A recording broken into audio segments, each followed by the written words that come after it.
acercarse, vamos a arrancar con la segunda charla. Así que me gustaría...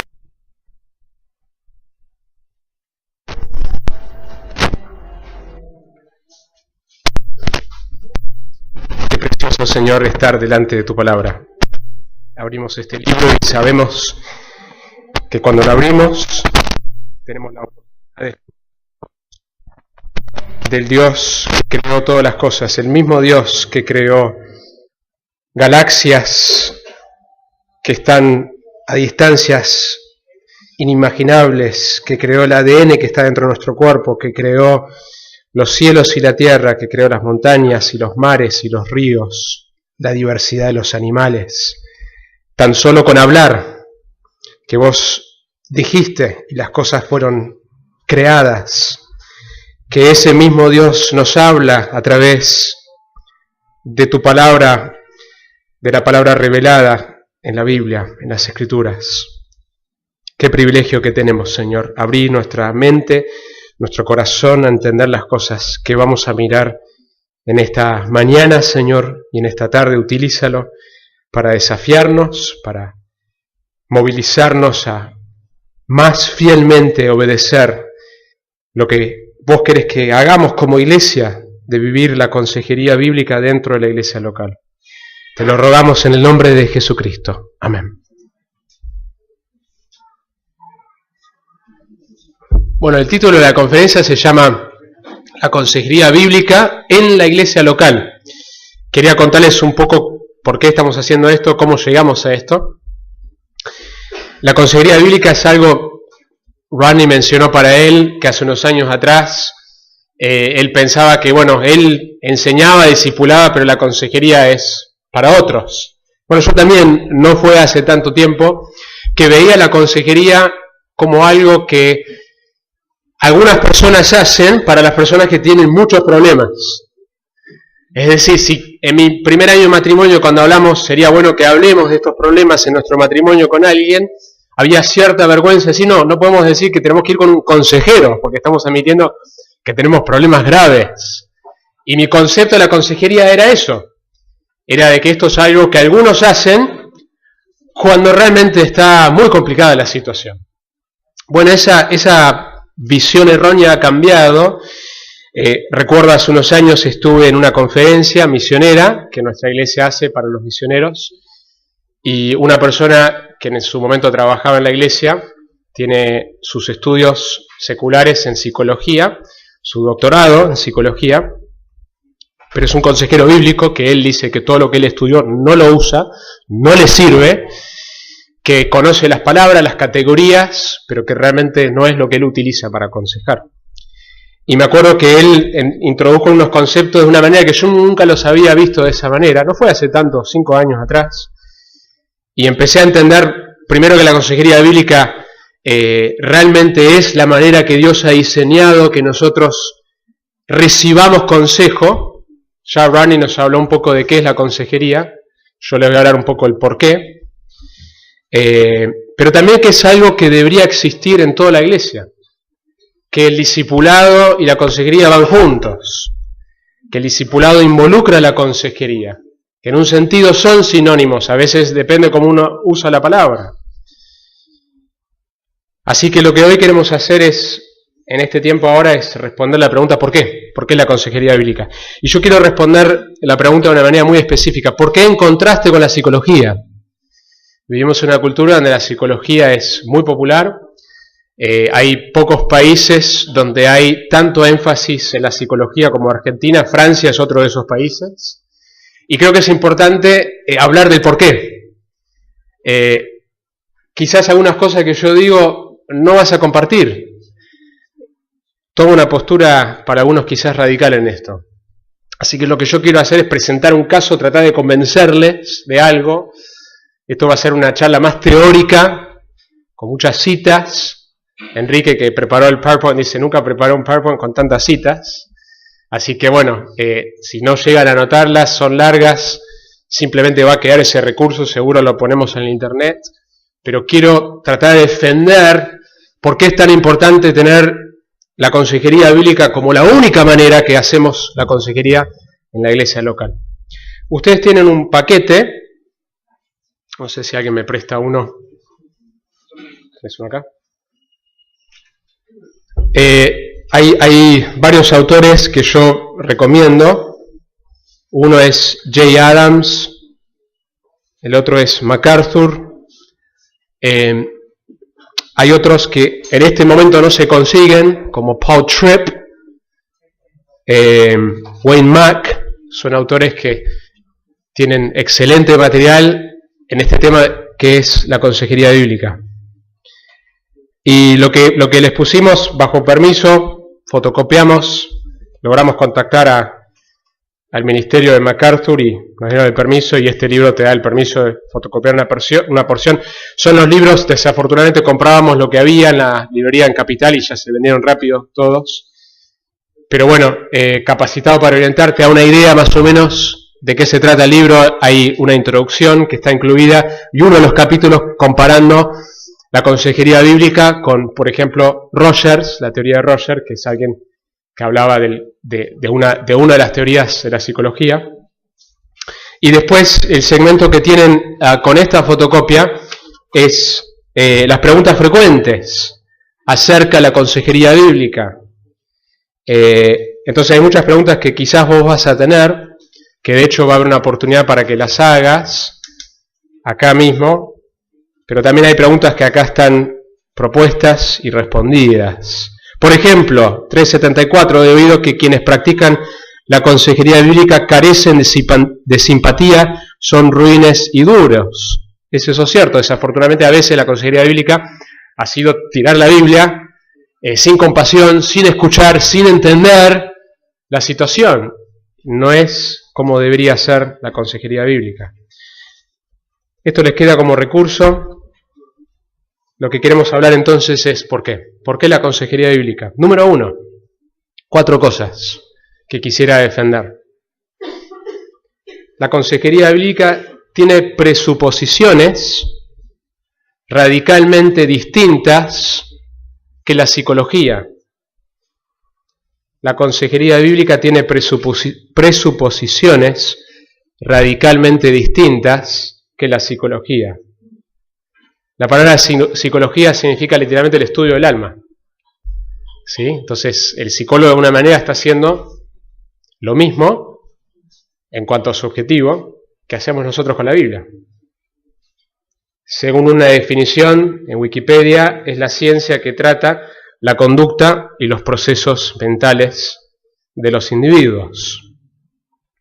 Entonces, ¿cuáles son las presuposiciones? ¿Qué es una presuposición? ¿Qué estamos diciendo cuando decimos una presuposición?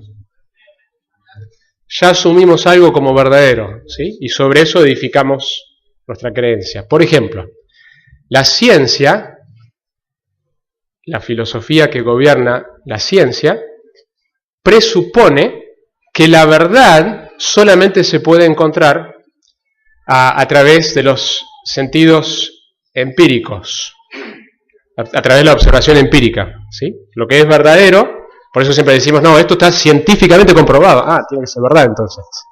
Solamente es verdadero aquello que la ciencia ha mostrado. Por supuesto que la ciencia nos da un montón de verdades que afirmamos, porque Dios en su gracia común nos permite descubrir un montón de cosas.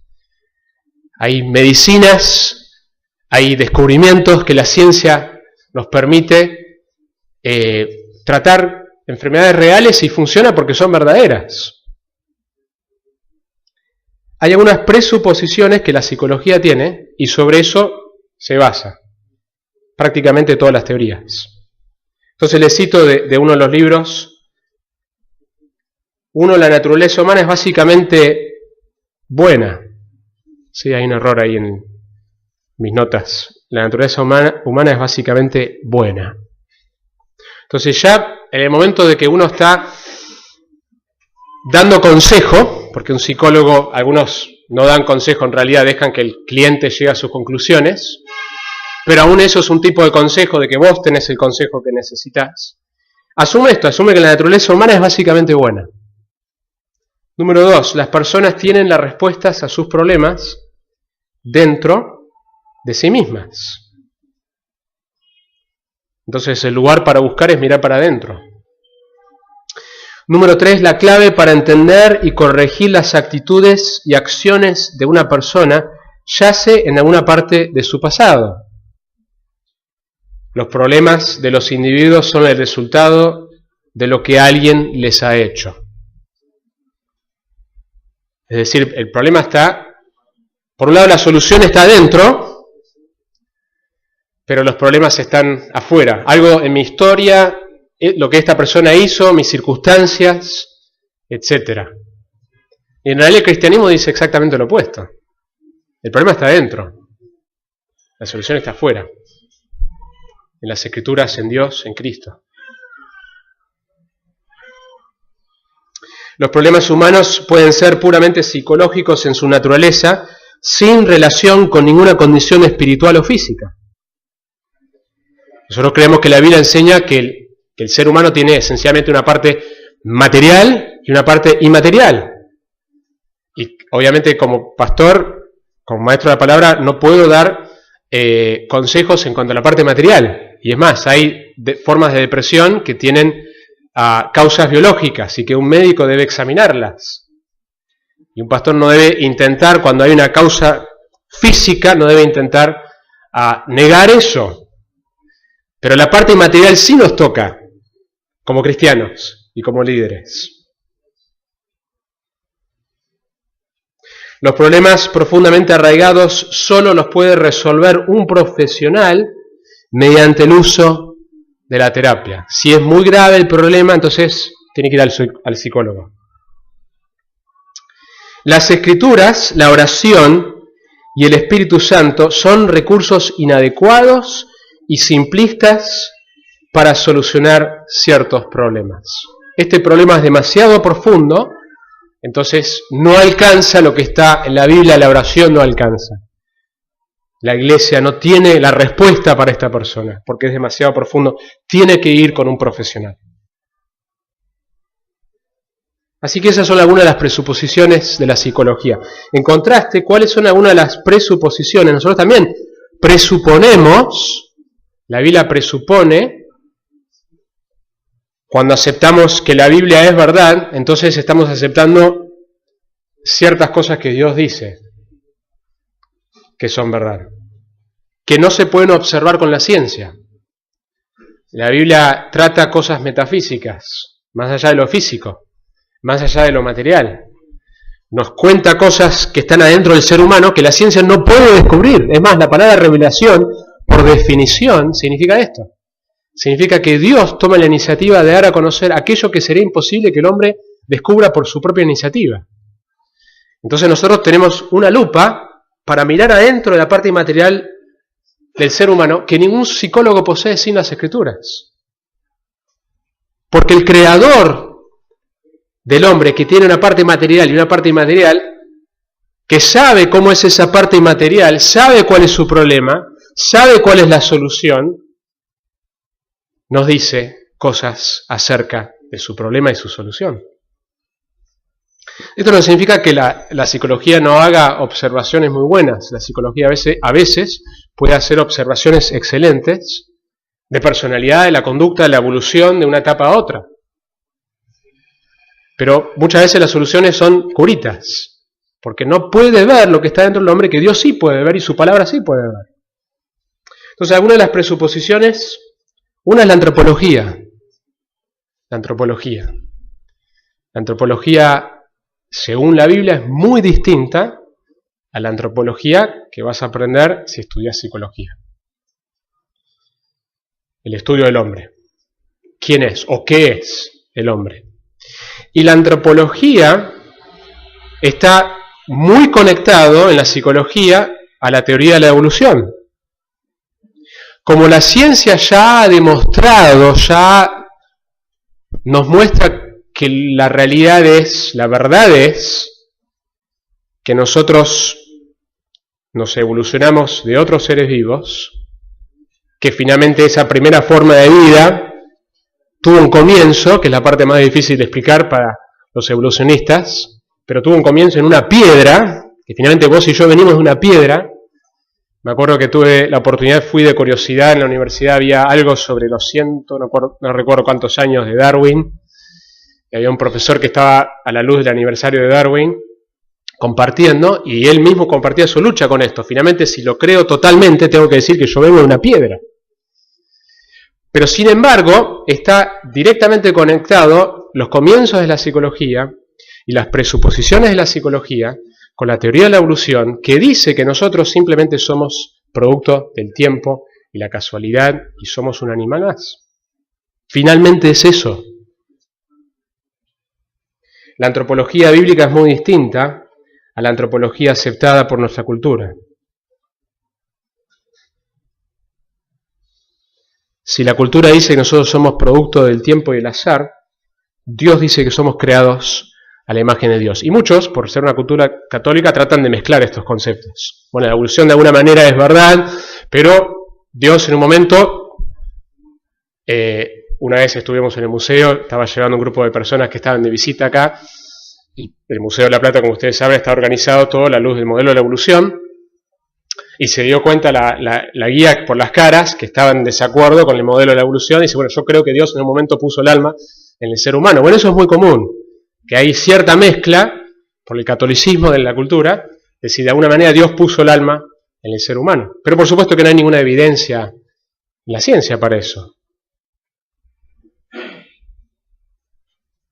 El ser humano tiene una dignidad que un animal no tiene, de acuerdo a la antropología bíblica. Por eso no tenemos un problema en matar una vaca y comer un asado, y por eso decimos que está mal matar a un ser humano, porque hay una diferencia. El ser humano tiene dignidad, está creado en la imagen de Dios. Por otro lado, la antropología bíblica, lo que la Biblia dice en cuanto al ser humano, dice que es creado a la imagen de Dios, pero también nos dice que somos seres caídos. Nosotros somos lo mejor y lo peor de la creación de Dios. Somos lo mejor porque fuimos creados a la imagen de Dios, y eso lo dice el ser humano y no lo dice de ninguna otra cosa que Dios ha creado. Y somos lo peor porque tenemos el pecado que yace dentro nuestro. Somos como raza, una raza que se ha rebelado contra nuestro Creador. En el libro de Jonás uno ve que toda la creación obedece. ¿Menos quién? El ser humano, Jonás. Entonces la Biblia presenta una antropología donde somos lo mejor y lo peor.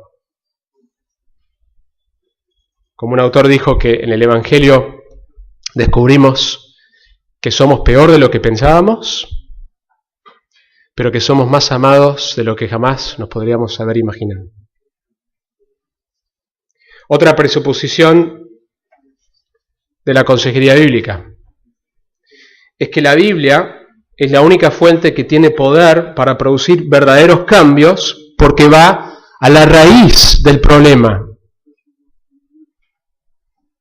Solo las Escrituras, con el poder del Espíritu Santo, pueden hacer lo que Dios solo puede hacer, que es cambiar corazones. Hay una ilustración fabulosa en el libro de Jay Adams, que algunos compraron, que ilustra las distintas maneras.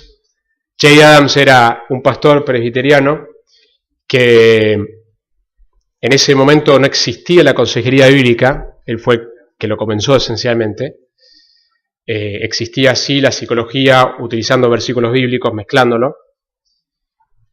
Y él se dio cuenta de su incapacidad de aconsejar a la gente con problemas, y fue ahí que empezó a estudiar y a analizar los distintos modelos, y eventualmente llegó a la conclusión de que en las Escrituras está lo que necesitamos para aconsejar a las personas. Y usa una ilustración fabulosa que explica cómo distintas personas, distintos métodos, distintas teorías de la psicología enfrentan un problema. Dice, para ilustrar de una forma artificial las diferencias entre los varios sistemas, consideremos la siguiente parábola. Imaginémonos a un hombre pobre sentado encima de una tachuela, como una especie de clavo, y sufriendo un dolor agudo. Está sentado, lo tiene clavado ahí y está sufriendo. Porque de hecho la consejería se trata de esto, ayudar en el proceso de sufrir. La razón principal, en casi todos los casos que alguien va a un consejero o a un psicólogo, es para aliviar un dolor. Sácame el dolor emocional.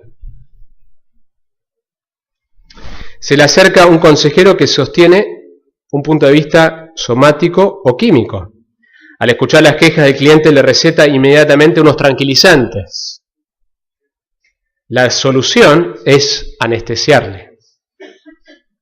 O quizás el cliente es uno de los que siguen el adagio de hágalo usted mismo, sin píldoras en su botiquín.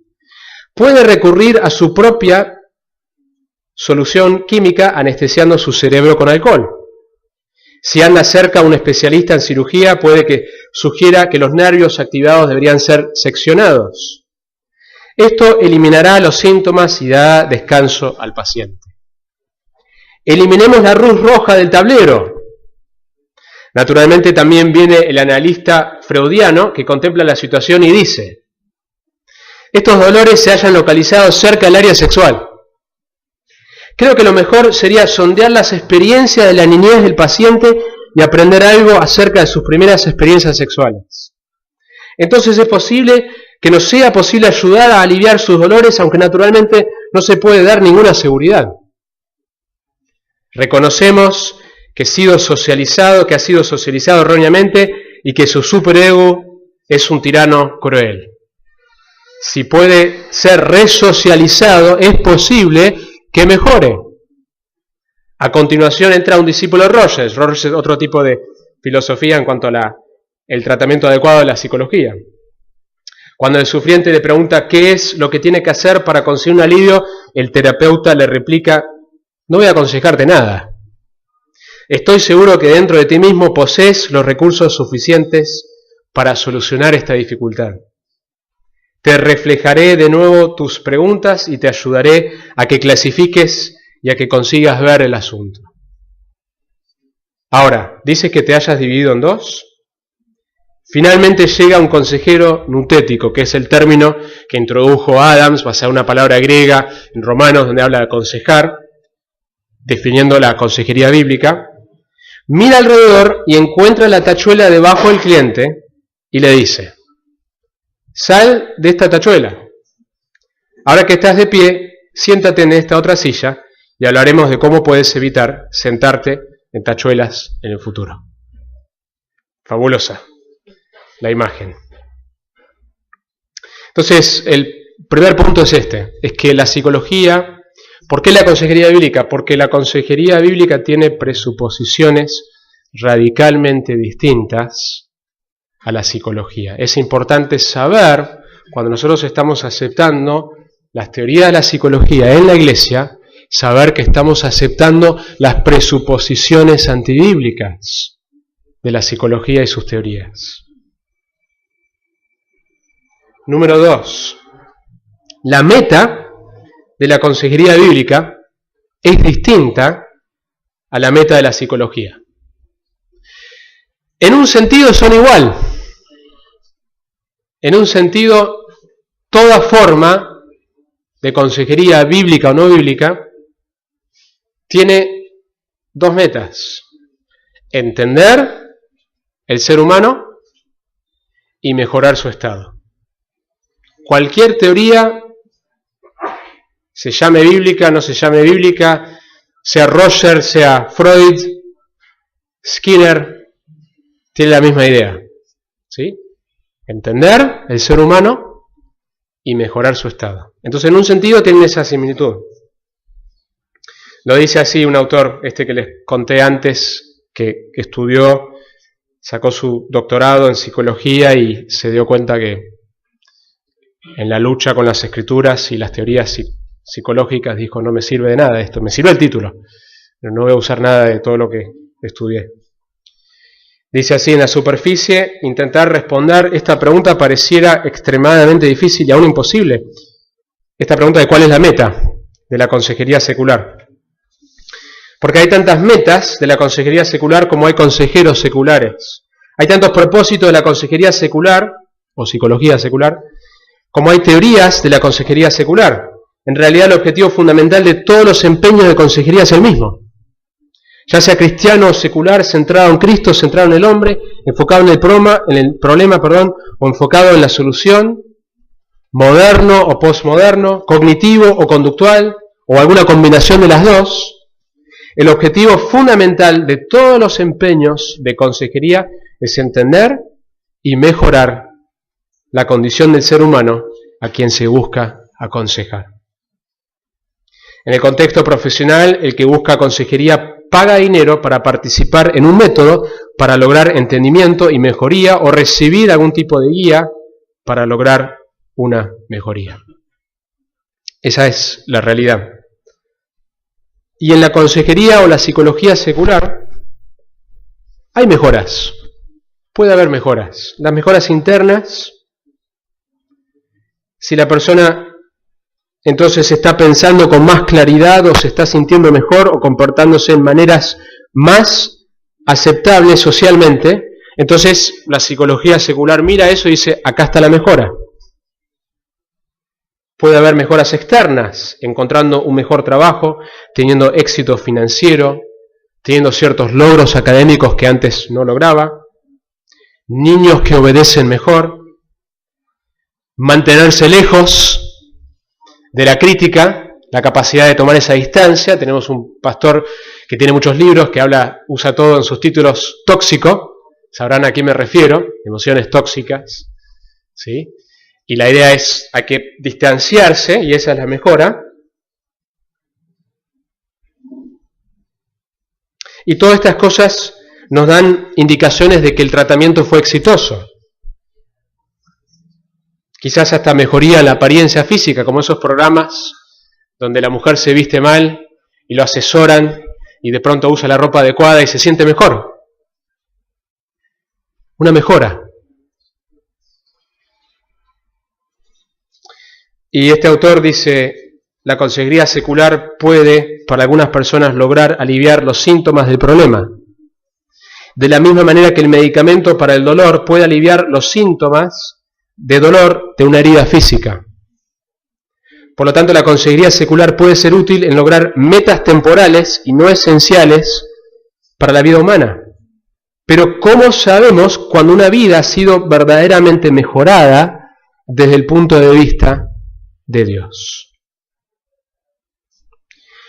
Cuando uno analiza cuál es la meta final de la consejería secular, de la psicología secular, es producir frutos por y para sí mismos, mejores pensamientos, mejores sentimientos, mejores comportamientos, mejores circunstancias, de acuerdo a las definiciones humanas de lo que es mejor, sin tomar en cuenta lo que Dios dice que es mejor o que es peor.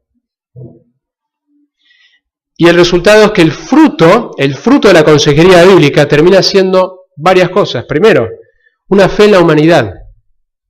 Fe en la humanidad. Ya sea el consejero, esta persona me salvó, este psicólogo me salvó de mis problemas.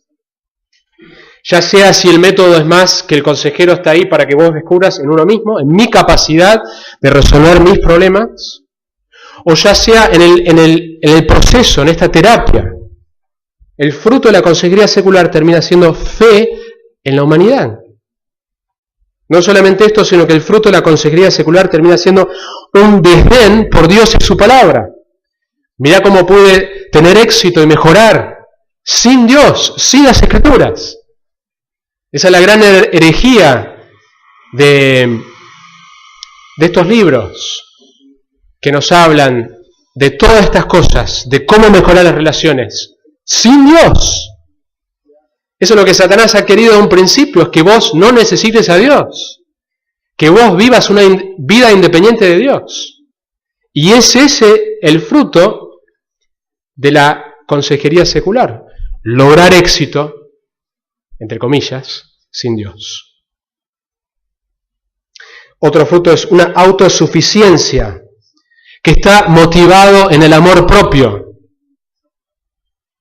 La motivación más alta para mejorarme es para mi propio beneficio, mi propia gloria. La motivación más alta para todos mis pensamientos, sentimientos y acciones es para mi beneficio y para mi gloria. Y eso es lo que te va a apuntar la consejería secular. ¿Cómo podemos? Vos me estás pagando plata para que vos dejes de estar mal con este problema y estés feliz. Como cuando uno va a un médico y quiere simplemente que no le duela más. tal cosa y necesita el medicamento adecuado. Y uno va al psicólogo con esa idea, sacame el dolor, no me importa cómo, sacámelo. El enfoque de la consejería secular que recibo es para mi valor, mi estima, mi significado, mi propósito, mis ambiciones, mis sentimientos, mis necesidades, mi cuerpo y mi vida. ¿De quién se trata? De mí. Otro fruto es la impaciencia en el sufrimiento.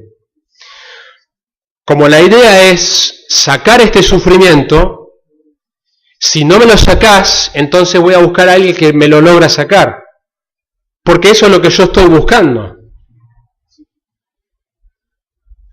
Ya que el placer personal y mi gloria son la motivación más alta, el dolor y el sufrimiento son inaceptables. Entonces el objetivo de recibir la consejería es evitar o aliviar el sufrimiento, ya que esto es crítico a una buena vida. Ahora, quiero hacer el contraste con la consejería bíblica. La consejería bíblica no tiene como meta, escuchá esto bien, la consejería bíblica no tiene como meta necesariamente sacarte el dolor. Por eso también no es muy popular. La consejería bíblica no tiene necesariamente la meta de sacarte el dolor, o por lo menos no instantáneamente. La consejería bíblica, en contraste, tiene como meta glorificar a Dios a través de una mejora verdadera de la condición humana. Juan 15:16.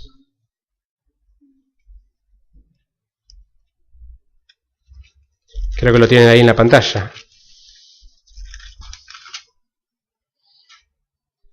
Vosotros no me escogisteis a mí, sino que yo os escogí a vosotros y os designé para que vayáis y deis fruto, y que vuestro fruto permanezca, para que todo lo que pidáis al Padre en mi nombre os lo conceda.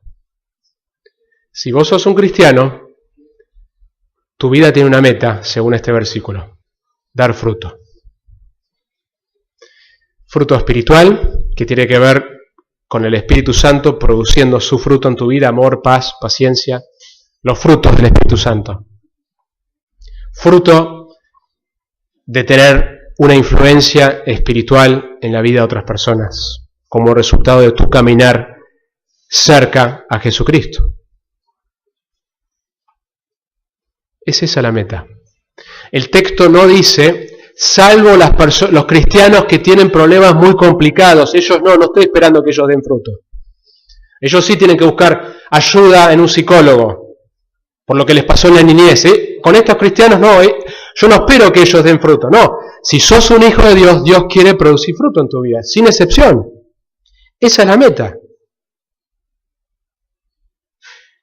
Hay un fruto que Dios quiere producir en tu vida.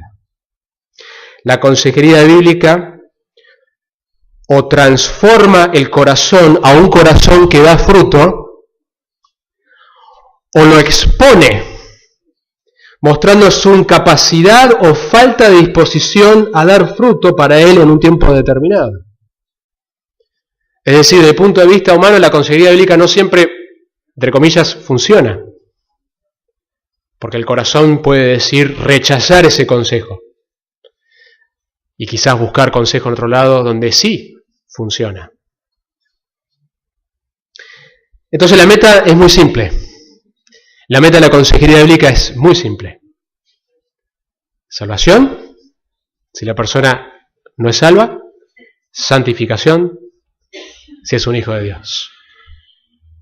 Es más, a Adams no le gusta usar la palabra consejería para el no cristiano. Usa otro término, preconsejo, porque él asocia la consejería con la santificación, y solo un cristiano puede crecer en su imagen a Jesucristo porque tiene el Espíritu Santo. Pero es muy simple. Si yo soy un cristiano, la consejería de la iglesia local, y busco consejo, Dios quiere una cosa: santificarme. Esa es la meta. No necesariamente sacarme, cambiar las circunstancias. sino que en medio de esas circunstancias, en medio de lo que me pasó, Dios quiere glorificarse y producir santidad y producir transformación. Número 3. Entonces dijimos primero que la consejería bíblica tiene presuposiciones radicalmente distintas a la psicología. Número 2, la meta es otra. Y número 3, la consejería bíblica posee una autoridad que no posee la psicología. Ahora, esto es exactamente lo opuesto a lo que una gran parte de la Iglesia ha creído por mucho tiempo. La consejería bíblica es algo que se redescubrió no hace tanto tiempo, que la Iglesia lo redescubrió, unas décadas, años 70. Jay Adams fue el que lo inició. Previo a eso,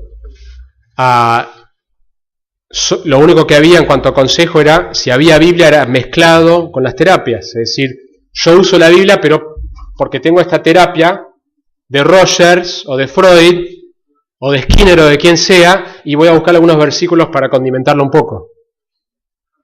Y así fue por cientos de años, 1800 y pico hasta 1970. Previo a eso, después de la Reforma, los puritanos eran entre los mejores consejeros bíblicos de la historia del cristianismo. Entendían que el problema yace en el corazón del ser humano. Por eso tenemos libros como el libro que escribió Owen, que habla del pecado que mora en nosotros. Todo libro escrito basado en esta frase en Romanos, el pecado que yace en mí. Y da esta imagen de que el corazón que no se puede entender, Jeremías nos habla de que el corazón es engañoso, sumamente engañoso. ¿Quién lo puede entender? Y que tampoco lo podemos escudriñar, no podemos mirar ahí adentro, ni siquiera podemos conocer nuestro propio corazón, mucho menos el corazón de otro. Y que dentro de ese corazón engañoso hay una gente que existe desde que nacemos, que aun cuando nos convertimos, Dios no lo remueve, sigue estando ahí, y que va a estar ahí hasta que Cristo vuelva, hasta que pasamos a la gloria a estar con Él, y es el pecado que la Biblia describe como engañoso. Y en todo su libro lo usa como una metáfora que se esconde, que no hay manera, por más que vos tratás de matarlo acá, después aparece acá. Entendían que el problema del ser humano yacía en el corazón y el pecado que está profundamente arraigado en el corazón. Y su consejo era profundamente bíblico. La realidad es que la psicología y el cristianismo han sido enemigos del principio. Freud calificó la religión de neurosis obsesiva universal. Hay un libro que se escribió en los años 50 de la psicología pastoral. Miren lo que era la creencia en ese momento, cómo la Iglesia se enamoró de la psicología y se lo tragó todo. Es deber del pastor no procurar arrogarse el papel de psiquiatra, sino que tan rápido como sea posible debe remitir al paciente a un profesional. Dijimos antes que, por supuesto, cuando hay causas que un médico determina, que hay causas físicas, reales, biológicas, obviamente uno depende de la medicina. A menudo debe asegurarse del juicio del psiquiatra tocante a los síntomas que muestra quien hace la petición. Sobre todo, el clérigo, en tales casos, debe colocarse bajo la dirección del psiquiatra, si es que este último cree que su colaboración como religioso es de ayuda. Con demasiada frecuencia, personas en angustia van al clérigo cuando no han tenido éxito en sus consultas con el psiquiatra, pero es astuto el pastor que de inmediato las envía de vuelta a su psiquiatra. En todos estos casos, el psiquiatra debe ser el mentor y director del tratamiento. Un periodista vienés, Karl Kraus, dijo esto: pese a su engañosa terminología, el psicoanálisis no es una ciencia sino una religión. Freud afirmó que el psicoanalista era un trabajador pastoral secular. Carl Jung: los pacientes obligan al psicoterapeuta al papel de un sacerdote. y esperan y demandan de Él que los libere de sus tensiones. Por eso los psicoterapeutas debemos ocuparnos con problemas que estrictamente hablando pertenecen a los teólogos. Él mismo admitía esto. A partir de la psicología moderna, fines de 1800, hasta el día de hoy, surge un modelo que se llama el modelo integracionista. El modelo integracionista, que busca integrar las escrituras con los descubrimientos de la psicología. Y el argumento es, como Dios se ha revelado en la creación, en la revelación general, debemos permitir que los descubrimientos de la psicología sean combinados con las escrituras. Y MacArthur dice lo siguiente en su libro La Consejería: si las presuposiciones que hay detrás de este movimiento fueran sanas, cabría esperar que la de hoy fuera la generación de cristianos mejor ajustados y mentalmente sanos que jamás haya vivido.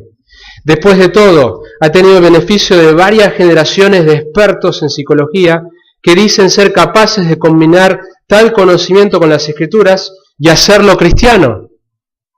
Pero claramente este no es el caso. Un gran número de personas anda en búsqueda de tratamiento psicológico.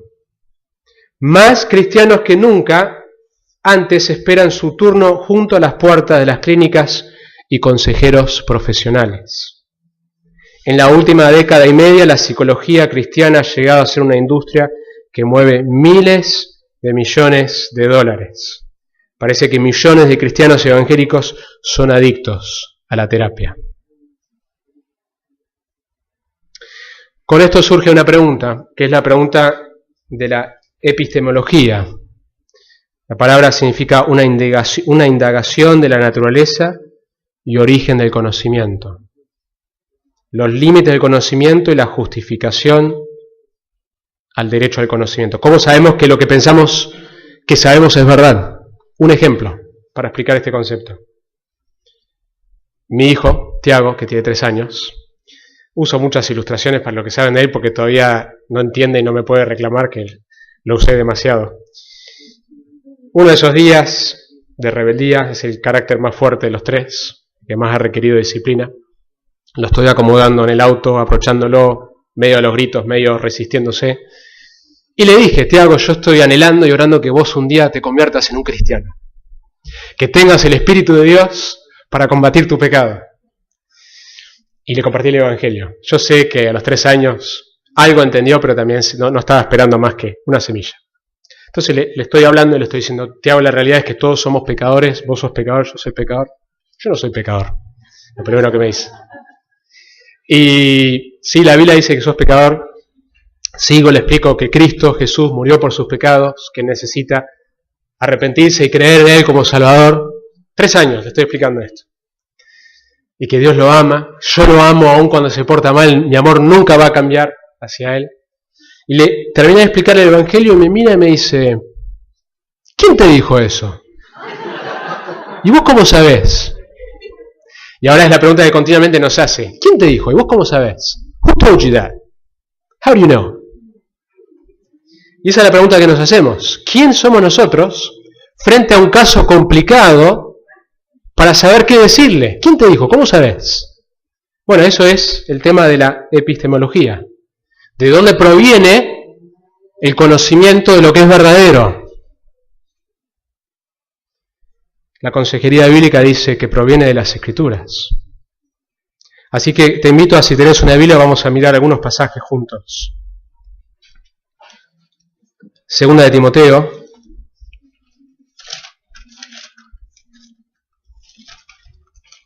capítulo 3, versículos 16 y 17.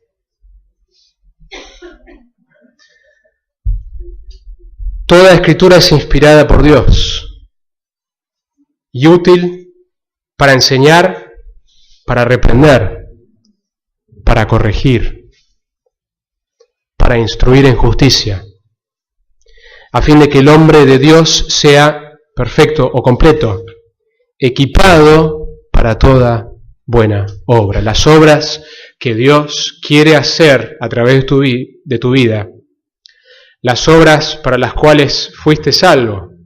Vos no fuiste salvo por obras, pero sí fuiste salvo para obras. Efesios dice que fuimos salvos por gracia mediante la fe, no por obras. Pero después el versículo 10 nos dice las obras que Él creó de antemano para que nosotros anduviésemos en estas obras. Hay obras buenas que Dios quiere hacer en tu vida.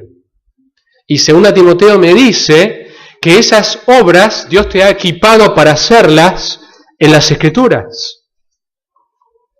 Dios ha hablado, el Dios que creó todas las cosas, ha hablado.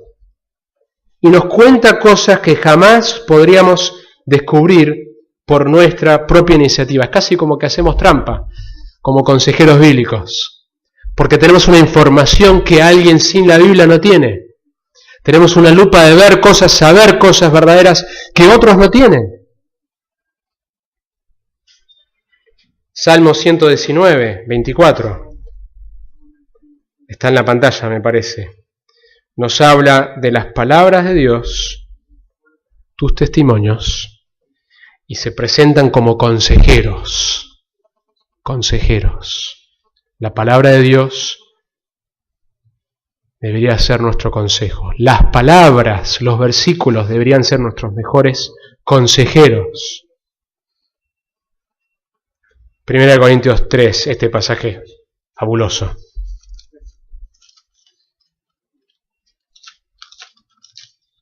¿Quieren saber lo que Dios piensa de las teorías humanas, de la psicología? ¿Quieren saber lo que Dios piensa de lo que dijo Roger, Skinner, Adler, Freud, Jung? ¿Quieren saber lo que Dios dice? 1 Corintios 3, 19. Porque la sabiduría de este mundo, ¿qué dice? Es necedad ante Dios. Pues escrito está, Él es el que reprende a los sabios en su propia astucia. Y el versículo 20, fabuloso. Y también el Señor conoce los razonamientos de los sabios. ¿Y qué dice? Son inútiles, no sirven para nada. Qué fuerte. No sirven para nada para producir lo que Dios quiere producir en nosotros, que es el fruto espiritual que solo su palabra puede producir. Por eso son inútiles. Cuando Pablo fue a Atenas a predicar el Evangelio, en Hechos 17, su espíritu se enardecía dentro de él al contemplar una ciudad llena de ídolos. Piensen en esto, lo leí en un comentario una vez, esta frase. La capital intelectual del mundo estaba produciendo ídolos, sustitutos de Dios. La sabiduría de este mundo es necedad. El Señor conoce los razonamientos de los sabios, los cuales no sirven para nada, son inútiles.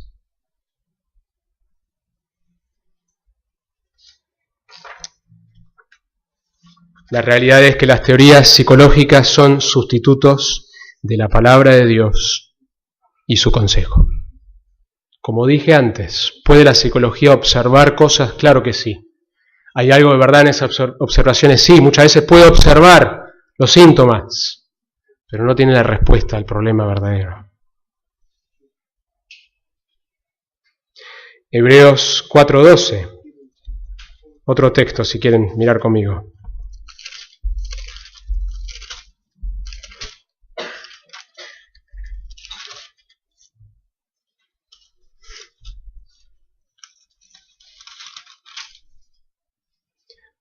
Porque la palabra de Dios es viva y eficaz y más cortante que cualquier espada de 2 filos, penetra hasta la división del alma y del espíritu, de las coyunturas y los tuétanos, es poderoso para discernir los pensamientos y las intenciones del corazón. Vemos que la palabra de Dios es viva, tiene vida, porque nuestro Dios es un Dios que está vivo. Jesucristo vivió en el tiempo, en el espacio, en esta tierra, murió, pero resucitó y está vivo. Dios, que creó todas las cosas, de quien dependemos para el próximo aliento y el próximo latido, está vivo. Y su palabra, que proviene de Él, está viva. La palabra de Dios está viva. Está impregnada de su misma vida y también imparte vida. Según el comentario bíblico del Continente Nuevo de Hebreos, Jesús cita esto que leí y nos habla de que Jesús nos dice en Juan 6:63, el Espíritu es el que da vida, la carne para nada aprovecha, las palabras que yo os he hablado son espíritu y son vida. Solo la palabra de Dios puede producir esta vida espiritual. Ninguna terapia psicológica puede dar la vida espiritual que Dios quiere producir en mi vida. Lo segundo que menciona es eficaz. Eficaz, cumple su misión.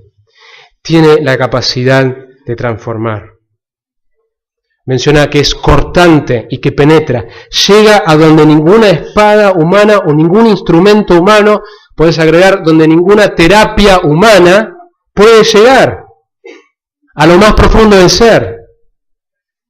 Como un bisturí de un cirujano que busca remediar el problema, así es la palabra de Dios, cortando y sacando lo que hay que sacar. Menciona otra cosa, discierne. La palabra de Dios tiene la capacidad de discernir y exponer el corazón. La palabra griega, al original, es críticos y significa criticar o juzgar. La palabra de Dios juzga las motivaciones del corazón. Solo aparece esta palabra acá en el Nuevo Testamento. La idea es discriminar, juzgar los pensamientos y las intenciones del corazón. Llega a los rincones más escondidos de nuestro corazón, que ningún humano puede llegar, que ninguna terapia puede llegar. Puede juzgar, dice un autor, nuestros pensamientos antes que se conviertan en palabras y nuestras intenciones antes que lleguen a ser acciones. Otro pasaje, Colosenses 2:3. Este también es fabuloso.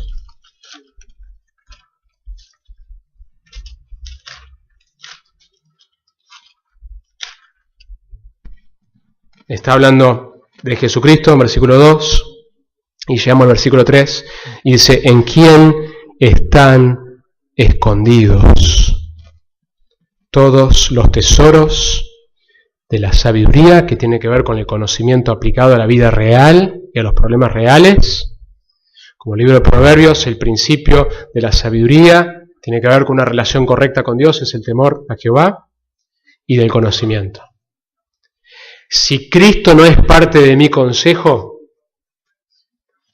no va a existir verdadero conocimiento, verdadera sabiduría en ese consejo. En Él están escondidos. La idea de esconder no es que no se pueda hallar, sino que hay que cavar y descubrir un tesoro. Porque la consejería bíblica requiere capacitación. Requiere conocer las Escrituras profundamente, aplicarlas a nuestra vida y saber cómo aplicarlas a la vida de otras personas.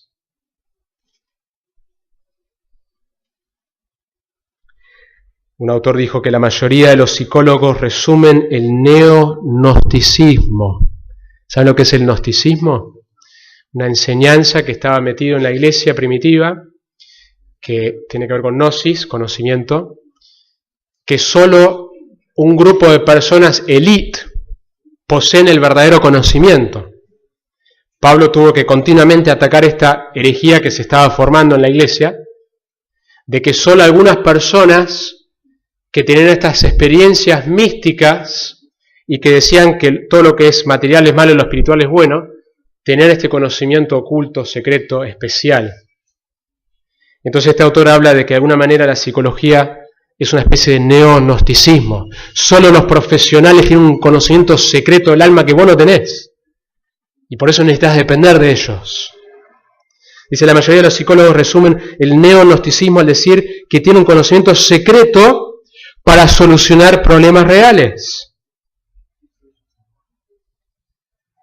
Un comentarista, Hendrickson, hablando de este pasaje, dice, los colosenses no necesitan ni deben buscar fuente de felicidad y santidad fuera de Cristo. ¿Se jactan los falsos maestros de su sabiduría y conocimiento? ¿Se glorían en los ángeles? Ni hombre, ni ángel, ni ninguna otra criatura tiene algo que ofrecer que no pueda ser hallado en Cristo en un grado infinitamente superior y en una esencia incomparablemente más sublime. Y a veces cuando negamos, aun si estamos mezclando la Biblia con las terapias, es como usar un cuchillo de manteca para hacer cirugía en vez de usar un bisturí. Tenemos la posibilidad de usar un bisturí para hacer la cirugía y estamos intentando hacerlo con un cuchillo de manteca. Cuarto y último, ¿por qué la consejería bíblica? La consejería bíblica debe ser practicado por todos, si sos un cristiano, en distintas medidas en la iglesia. No es algo para profesionales. Sin duda, cuanto más te capacitas, mejor va a ser tu consejo. Pero en las Escrituras tenés lo que necesitas para aconsejar, para ayudar a las personas en sus problemas.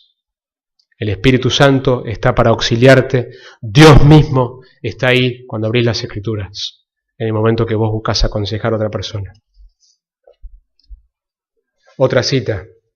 Quienes defienden este movimiento, con frecuencia este movimiento de integracionismo, con frecuencia suenan vagamente bíblicos, es decir, citan Escrituras y a menudo mezclan ideas teológicas con las enseñanzas de Freud, Roger, Juno, de cualquier escuela de psicología secular que siguen, pero no cabe dudas de que el movimiento en sí no lleva a la iglesia en una dirección bíblica. Ha condicionado a los creyentes a pensar en la consejería como algo que es mejor dejar en manos de expertos preparados. Esto ha abierto la puerta a una línea completa de teorías y terapias extra bíblicas. En verdad ha dejado a muchos con el sentimiento de que la palabra de Dios es incompleta, como nos hablaba Rodney, insuficiente, sencilla e incapaz de ayudar a personas con profundos problemas emocionales. Ha llevado a millones de cristianos a buscar ayuda espiritual lejos de sus pastores y hermanos creyentes en clínicas de psicología. En síntesis, ha menguado la confianza de la iglesia en las Escrituras, la oración, la comunión y predicación como medios mediante los cuales el Espíritu de Dios obra en la transformación de vidas. La realidad es, como dije antes, el ser humano tiene dos partes y una de esas partes nos toca a nosotros como iglesia tocar, que es la parte inmaterial. La otra parte damos gracias a los médicos. La iglesia es quien tiene la autoridad y no el psicólogo para hablar con autoridad los problemas de la parte inmaterial, la parte no visible. Otro pasaje más, Romanos 15, 14.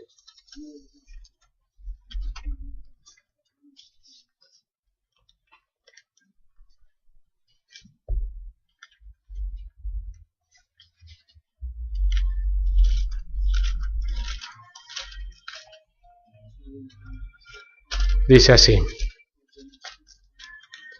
Seguramente el contexto de Romanos era un contexto de una iglesia madura, así que estamos hablando de una iglesia madura. Y Pablo dice lo siguiente: en cuanto a vosotros, hermanos míos, yo mismo estoy también convencido de que vosotros estáis llenos de bondad, llenos de todo conocimiento, y miren esto, y capaces también de amonestaros los unos a los otros. Que la iglesia, a medida que va madurando, tiene la capacidad de hacer consejería. La palabra literalmente es consejería, de amonestar, aconsejarse unos a otros. La palabra aconsejar se puede traducir como el esfuerzo bien intencionado de influir en la mente y la disposición por medio de instrucción, exhortación, advertencia y corrección oportuna. Se le hizo la pregunta a Paul Tripp en su libro. Una vez se me acercó una mujer en un seminario de este material y me preguntó: si tengo la Biblia en mis manos y el Espíritu Santo en mi corazón, ¿por qué necesito ser aconsejado por otros? Una gran pregunta, ¿sí? Si tenemos todo lo que necesitamos en las Escrituras, si la Biblia es suficiente, ¿por qué necesito que otros me aconsejen? Y él le mostró un pasaje en la Biblia que quisiera que veamos, que es Hebreos, capítulo 3.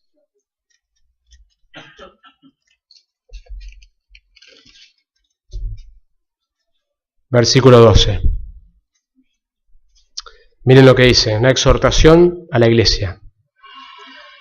Tened cuidado, hermanos, no sea que en alguno de vosotros haya un corazón malo de incredulidad, para apartarse del Dios vivo.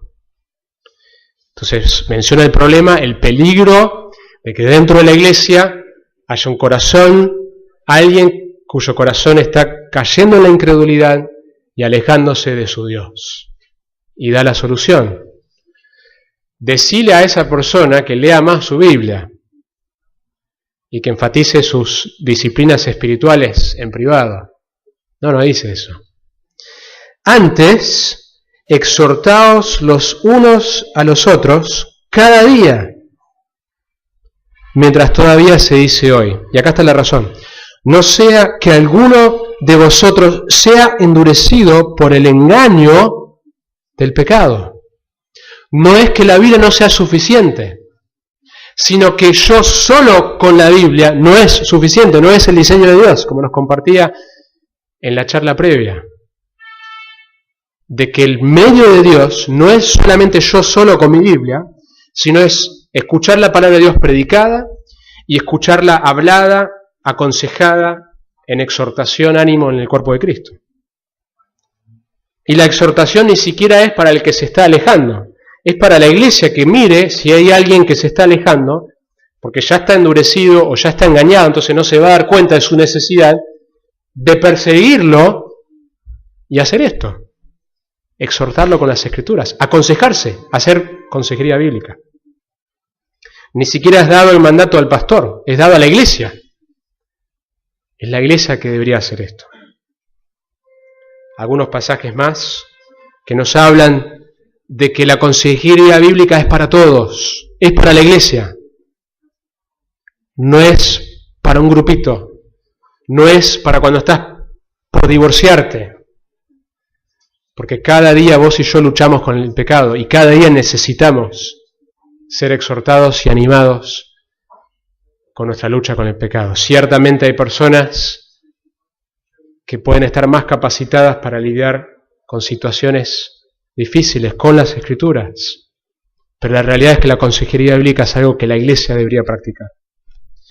Primera de Tesalonicenses 4:18, por tanto, consuélense o confortaos unos a otros con estas palabras. ¿Qué palabras?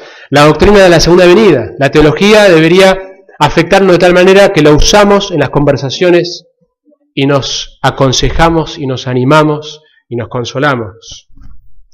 Primera de Tesalonicenses 5:11. Por lo tanto, alentaos los unos a los otros y edificaos el uno al otro, tal como estás haciendo. Son mandatos que Dios nos dio para obedecerlas en la iglesia. Santiago, por tanto, confesaos vuestros pecados unos a otros. Esto es parte de la consejería también, que yo confieso, saco a luz mi pecado. Y orad unos por otros para que seáis sanados. La oración eficaz del justo puede lograr mucho. Romanos 15:1, así que nosotros los que somos fuertes, si Dios te ha dado en su gracia una fortaleza espiritual, tenés una responsabilidad con esa fortaleza espiritual, sobrellevar las flaquezas de los débiles y no agradarnos a nosotros mismos. ¿Se acuerdan la definición que nos compartió Rodney del amor bíblico? Es hacer lo que es mejor para la otra persona y para Dios, independientemente de lo que significa para mí el costo que me involucra. A veces el costo es que la persona no va a estar contento conmigo. Es el temor al hombre que nos impide muchas veces hacer lo que Dios nos pide hacer en el amor bíblico. Un último pasaje, Gálatas 6.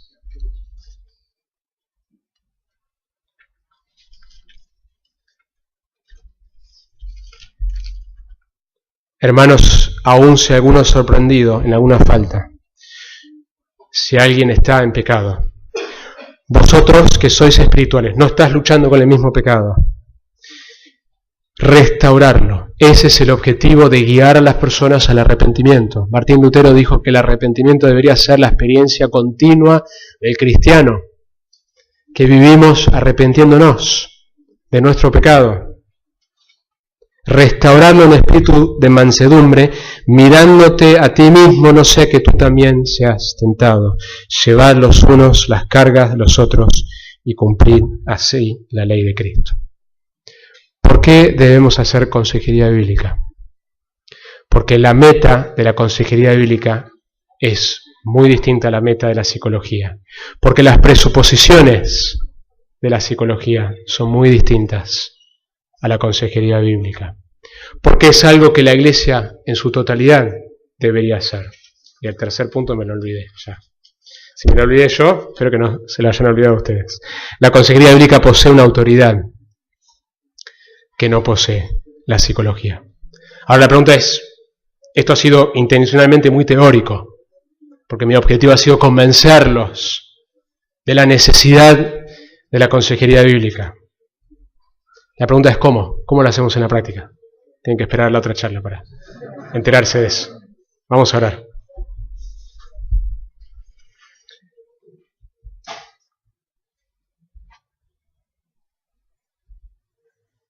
Señor, queremos pedirte que vos nos ayudes a entender este tema tan simple y a la vez tan profundo.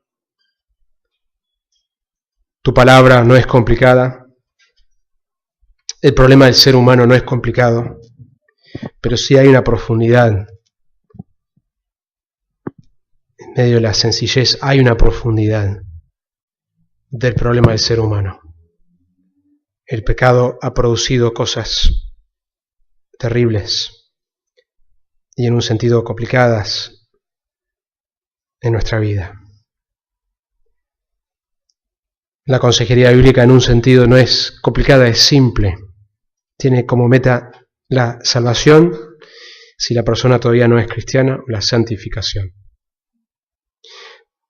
Pero sí requiere de parte nuestra conocer, pensar profundamente lo que tu palabra nos dice en cuanto a cómo aconsejamos, cómo tratamos a alguien que está luchando con la homosexualidad, cómo tratamos con alguien que quiere divorciarse, cómo tratamos con alguien que le cuesta creer que la Biblia es verdad, cómo tratamos con alguien que es adicto a la pornografía. Hay situaciones muy específicas que necesitamos sabiduría, pero esa sabiduría la encontramos en tu palabra y la encontramos en maestros de tu palabra que nos ayudan a profundizar y ver cosas que antes no habíamos visto en tu palabra. Así que te agradecemos que no estamos solos en esta búsqueda de saber cómo hacerlo. Pero Señor, te pido que si alguien todavía no está convencido de la importancia, la centralidad de las Escrituras, la suficiencia de las Escrituras, que vos sigas trabajando en ese corazón, convenciendo de la autoridad de tus palabras sobre el alma, que en Cristo están escondidos todos los tesoros de la sabiduría y del conocimiento. Gracias, Padre. Te alabamos y te bendecimos en el nombre de Jesús. Amén.